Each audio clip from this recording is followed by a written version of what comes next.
Sorry to interrupt that report, but we do have breaking news right now. It is a stolen vehicle, and I believe this is happening in the valley. Let's get up to Desmond Shaw to fill us in on this. What's going on, Des? Pat, it is a stolen vehicle, and we are right by Van Nuys Airport here. Well, we're flying away from it now, westbound on Victory. The suspect just went through a weird little alley there and came back out onto Victory. We're now up to almost 70 miles an hour. So LAPD, it sounded like they were in tracking mode, but the units were not that far back on this. This is a Hyundai Santa Fe. And again, just have to point out, Kias and Hyundais, those are those vehicles that are notoriously easy to steal. And this is an allegedly stolen vehicle here. So, is this for real? 90 miles an hour westbound on Victory? Absolutely ridiculous here. At least that was a green light. There's not too much traffic out here. So we'll see if LAPD even still wants to stick with this one. It's getting so dangerous. But here we go, flying along towards Reseda, westbound on Victory, Pat, Mike. Yeah, that is very dangerous at this time of night because we still know it could still get crowded out there, in that particular area. So just if you have some information, Desmond, is just, do we know if it's more than one person in this car? Just asking, because lately we've seen a lot of stolen vehicles and you have a number of people that get out and scatter. Yeah, we have been seeing a lot of that lately. We don't know yet. This is a really fresh pursuit. It's LAPD's Devonshire division. We know that, but it started, really close here to Van Nuys Airport, so we were able to pick it up really quickly as they make that really kind of turn there on the wrong side of the road and continuing westbound. Now, I think they might have just turned their lights off here, and they've kind of been around some residential neighborhoods. So let's see if they're, going to get out and run now at this point. Just 1 second here as I do a little bit of camera there. You see LAPD's helicopter that is overhead on this one, helping to try to guide the units in. But we're coming back out onto Victory. This is kind of this little kind of pocket lane right here that separates Victory from the resident now, and we're taking another turn here back onto Balcom Avenue. So, yeah, lights are off, and again, no units directly behind this person. Somebody out there with their vehicle right now. 50 miles an hour on these tiny streets, it's just really ridiculous, guys. It really is, and let's mention again that the highest speed you saw was over 90 at one point, really about just a couple of minutes ago. It's really dark, not very well lit in this particular neighborhood here. Now they've got the brakes on, maybe making another turn, a wide turn. Lights are still off. It just makes it that much more dangerous because they're flying along and you're not even giving anybody warning by having no headlights on. So really scary, but if they're using their blinker, they're kind of weird. Kind of a squeeze in there next to another car as we're out onto Van Owen. But look at LAPD's helicopter. They are still overhead like a hawk watching this. Really, really dark out there, though. So we're doing our best to stick with this one as well. And again, no units directly behind the suspect. All right, so they have pulled off. Yeah, Pat, they have gone into tracking mode. There was George units. We've talked about these before. The George units are the gang units, so they're the ones that initially started this. Now, it is what they're calling a stolen car, code 37 stolen car. There are times, though, that the gang units maybe know a little bit more information or maybe suspect these guys of gang members or bigger crimes or something like that, but the stolen vehicle was the reason for the initial traffic stop. And this did start as what's called tracking mode. What it's called a following, where they did get enough units behind it, got the helicopter behind it, before they even tried to pull him over. So they wanted to have all their ducks in a row before they tried to pull it over. They tried, and he took off, and now we're seeing this really wild driving while blacked out. And you know what? We saw something that could have happened there, Desmond. That almost looked like a near miss when they turned the corner and there was another car that seemed to be sort of parked in the middle of the street. They did get around it, but that was pretty close. Very, very close when they're, if someone was just pulled over, like loading or unloading passengers or what the deal was going on. And, that's what you're going to have in these little residential zones. Look, not even slowing down. 50 miles an hour, blasting through that stop sign. At least the headlights are on now to try to give anyone warning. But, we're in a little neighborhood. It's a really nice night out here in the valley. Folks out there walking their dogs. We've got a pretty moon out. So, and then here comes this lunatic driving like this. So it's just so unnerving to see that driving as we're back out onto Victory Boulevard. So kind of circling around now in the same neighborhood, but back out onto Major Street and up to 15 miles an hour. So we are in the Lake Balboa area here. And this is the section of Victory Boulevard that's 3 lanes and really wide open driving up to 70 miles an hour now on this one. So again, if LAPD's at this point maybe just be staying back off and waiting for them to find somewhere where they can get out and run, and you don't want to see the suspect get away, but maybe at least a little bit less danger for the public is just the calculus anymore. Yeah, because there's not that much they can do driving at those kinds of speeds. They certainly couldn't do a pit maneuver. And I have a question. You can ask me anything. you know, when I heard you say that they were circling or staying in the same area, that could be a possibility for them to kind of guess if they're going to come back around this lay a spike strip. But right, and go ahead, Mike. Yeah, they are. There is some talk about something that they want to do to bring this to an end. And that's, you know, there was a pursuit earlier today in the same situation. The person kept going in circles in the same area, and that is what gave LAPD the opportunity to lay a spike strip down. So we'll see if they can get one out. Now, are they on White Oak Avenue now? That's another pretty. Right there in the That's a pretty wide street too. A more narrow street. Well, you got 2 lanes each direction with a bike lane, but so not as wide as Victory. But yeah, I mean, still, you know, a fairly major street here that's going to terminate into a residential zone if we continue here up past Roscoe.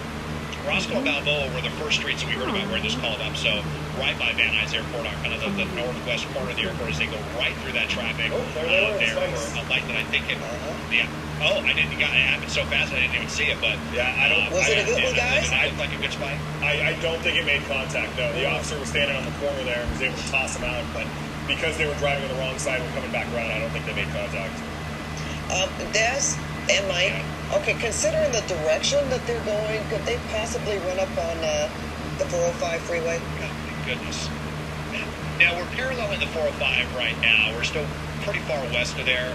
We're driving towards the 118, but White Oak will not get the suspect there because the train tracks are going to cut them off, and they'll have to make their way over to Balboa or Reseda.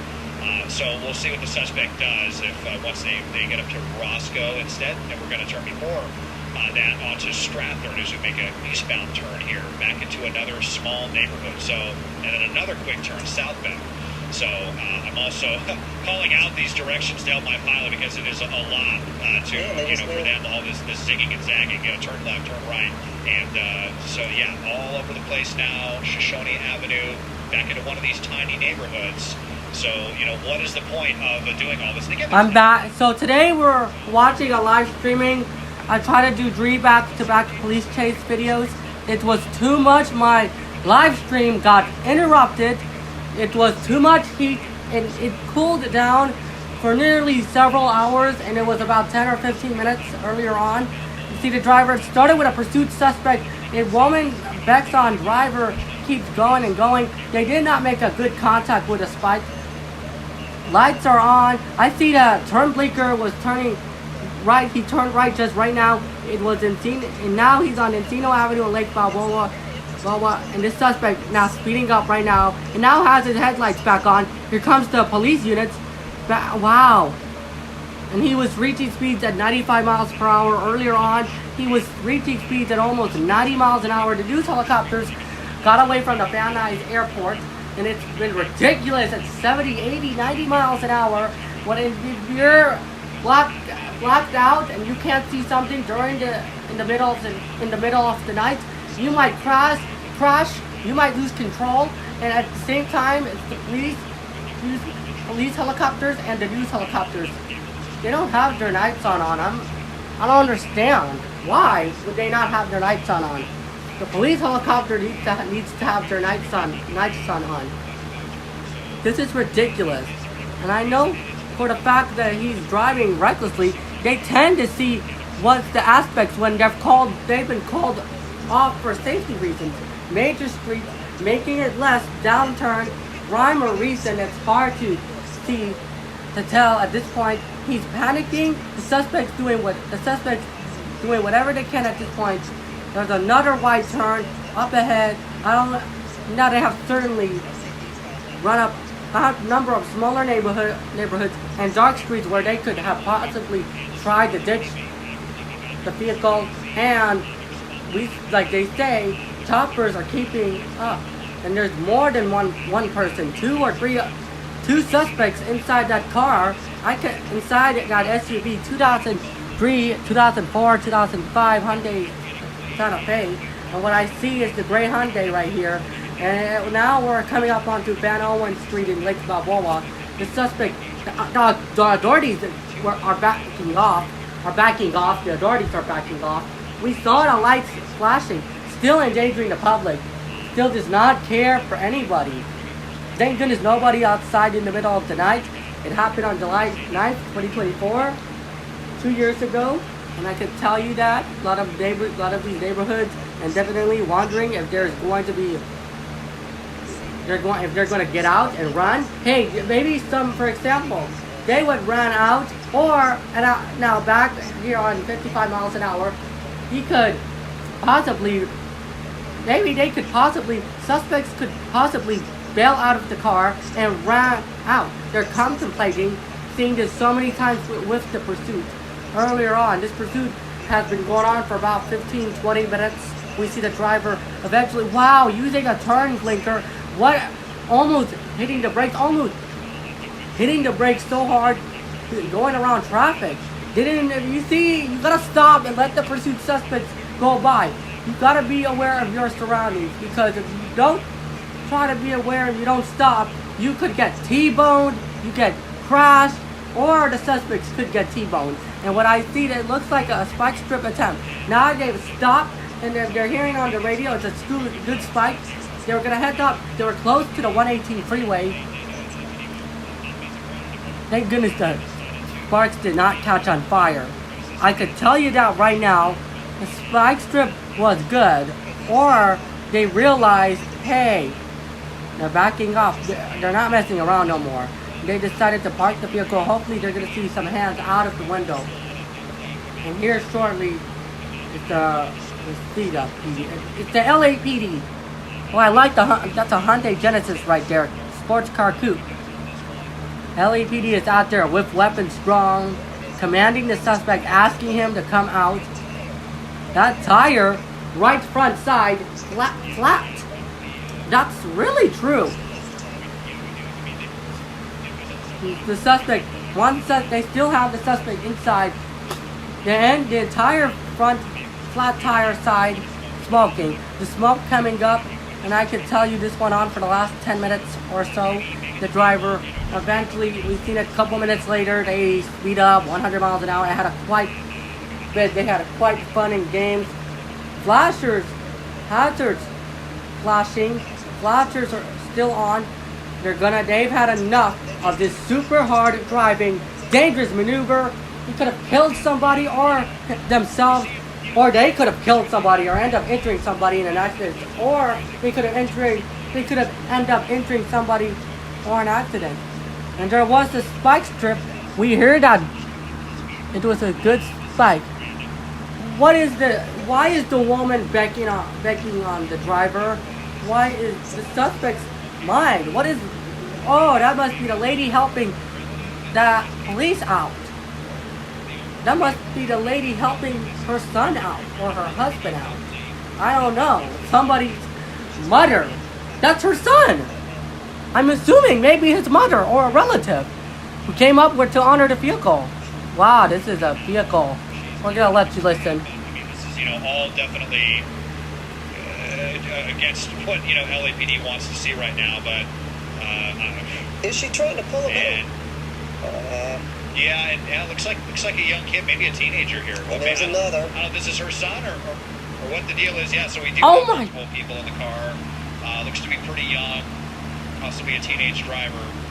Not the first time that we've seen that. My God! Just because that's a teenage driver. That's her teenage son. Follow procedure and get some handcuffs right now. Well, I don't know. Did we just see some responsible parenting there? Wow, I've never seen somebody like that before. I never seen somebody, a responsible parenting that we also see. That's a mother who's advocating for herself right now. Like our teachers tell us, advocate for yourselves, stick up for yourselves, stand up for what's right for you. Nobody should be yelled or bullied. I know that the mother that stepped up. Nobody should be doing that in the middle of the night when it's curfew. Even though when it's a summer break. That's the witness right there. That's a good mother. She is not a suspect, and that her teenage son in trouble, quite enough trouble. So he's going to juvenile hall. for sure. We're letting you listen still. They're going to slap handcuffs on both of them, and then go check the vehicle for anybody else. You know what? So I'm back on the woman. Possibly, I'm going to say it's somebody's mother. Is she still down there, Daz? Or she just kind of walked away and said, "Okay, you can get them now"? Well, yeah, there's a little bit of tree cover here. Can't quite tell. It looked like she walked away, but yeah, she just kind of materialized out of nowhere and so casually walked up, almost like this was, I don't know, such an annoying thing for her to even have to deal with. It was pretty crazy, but we're just really lucky that, you know, it ended like this. And, you know, regardless, the owner of the vehicle, lucky that their vehicle's intact, but at the very least going to need some new tires. And you're right, Des, when you think about it. I mean, the officers were stopped out of the car. I couldn't tell. Did they have guns drawn or not? I mean, I couldn't. Yeah. They did have guns drawn, and she just kind of walks up, knocks on the window, starts motioning to the officers like, "I got this." And then she kind of scared me when she started fidgeting with her pants. I'm like, I don't know if you want to do that. But now it looks like she did what she had to do. She got them out of the car. They surrendered. Yeah, but this was something to see. I suppose so. I mean, there they are right there. She's standing there with someone else, maybe another relative, maybe a sibling or something. Again, you know, we're not entirely sure, but obviously some sort of familiar relationship between the driver and the woman who just came and walked up, and now putting handcuffs on the passenger first, and then they're going to come up and get the driver. So very, very curious situation, but with that insane driving that we saw, for us to be able to kind of, you know, joke about this strange ending, feel pretty lucky about that. Absolutely, because no one was hurt. There were no accidents, thank goodness, although we saw a couple of close calls there. And as you mentioned, whoever that car belongs to, there was a spike strip thrown, so there is certainly going to be some damage there. But yep, there's Mom. We assume that it's Mom. She's acting like one, that's for sure. And someone who cares enough to pull him out of the car. Yep. Knocking on the window, and then tell the officer, "I got this, I got this. Just give me a second here." And you're right, Desmond, we are joking about it now, but it's okay, this is not a joke. That's why the police do not joke around. Even the boot camp or the correctional prison doesn't joke around like that. That was a few minutes ago. Well, that does it for this pursuit, Desmond. Alright, thanks for watching. I know I've left it in there to cool down. I took a nap earlier today for several hours, so either way, even though I took a nap, I was tired. I woke up 2 hours ago, 6 hours ago, earlier this afternoon and this evening today. So I took a nap. I was supposed to start my live streaming at 4:30 to 5 o'clock. It was postponed, but we did it tonight. So we're gonna take things a little bit easy tomorrow. Since it is the weekend, it is the fresh off start to a new weekend, Saturday and Sunday. The stolen utility truck in San Bernardino area, 12 p.m. Saturday, 2 back-to-back chases. We're gonna take things, we're gonna do the live streaming one at a time. So in matter of fact, we're gonna do a 2-hour long chase, DUI suspect on the run for 2 hours in 90 minutes. We're gonna sign off. We're gonna say forbid you good night. Thanks for watching. Have a great weekend. We'll see you tomorrow and on Sunday. Have a good night. Goodbye. Comment down below. Thanks for tuning in tonight. See you later. See you tomorrow. Bye. Love you guys.